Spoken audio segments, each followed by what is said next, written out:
នៅពីក្រោយភាពរីករាយរបស់កូនយើងណាគឺយើងជាពុកម្ដាយនឹងហើយដែលជាអ្នកចំណាយពេលវេលាដ៏គួរឲ្យចងចាំទាំងអស់នោះហើយជាពិសេសគឺជាការយកចិត្តទុកដាក់ទៅលើសុខភាពរបស់ពួកគេតែម្ដងទាំងការហូបចុកនិងអាហារូបត្ថម្ភផ្សេងៗ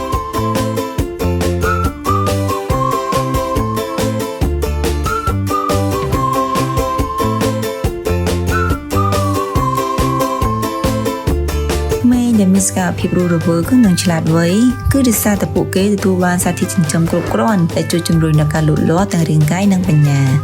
ប៉ុន្តែប៉ុណ្ណោះការញ៉ាំទឹកកញ្ចក់កម្ម NSN គឺសម្បូរទៅដោយសារធាតុចិញ្ចឹមជាច្រើន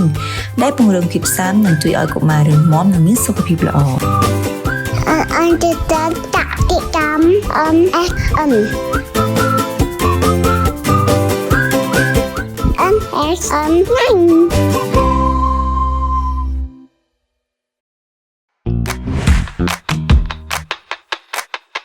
ចំណេញងាយស្រួលរហ័ស